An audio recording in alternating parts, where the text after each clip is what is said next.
हम तहरा लो से दिल से कहतानी कि लइकी मेहरारू के इज्जत करलो ए भैया।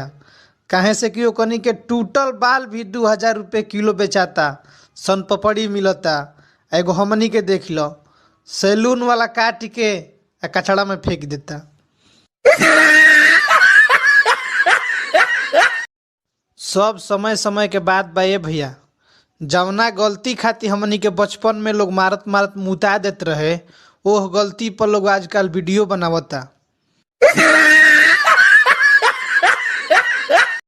शादी ब्याह से पहिले जितना घूमे के बा उतना दुनिया घूम ललो। काहे से कि शादी ब्याह हो गइला के बाद दुनिया खुदे घूम जाले।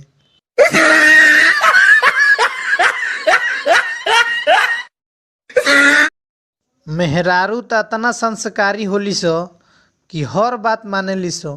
वो अलग बात बा कि खाली अपना पति के कहल ना माने ली सो।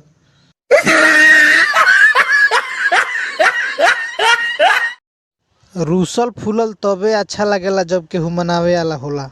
ई ना कि 15 दिन से मुंह फुलैले बड़ा केहू पूछते निखे कि का भइल बा। इहे सोच के हम ना रूसेनी। शादी ब्याह करे खातिर बड़ा भइल जरूरी नहीं खे, खड़ा भइल जरूरी बा। उहो अपना पैर पर नौकरी करे के पड़ला, नौकरी आ जौन सोचत रहलो उहो ठीके बा। तहरा जुदाई में तो मन करता कि हम जहर खा के मर जाई, बाकी का करी। घरे एगो भैंस बिया, ओकर गोबर पानी करे वाला केहू निखे।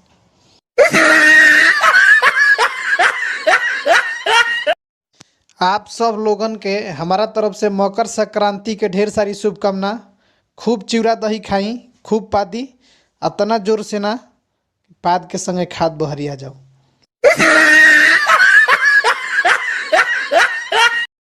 ई बात हम कतना दिन से सोचतानी, आज दीही, काल दीही, परसों दीही, बाकी लागता कि किस्मत हमार साथ कहियो न दी।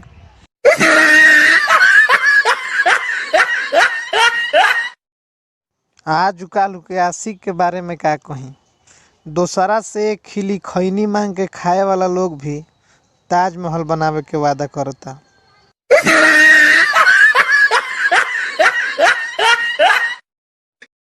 जाड़ा के दिन में कतनो जोर से हिलावला पना गिरेला। नारियर के तेल घीओ से ज्यादा काड़ा होला, आ जौन समझ तरलो उहू।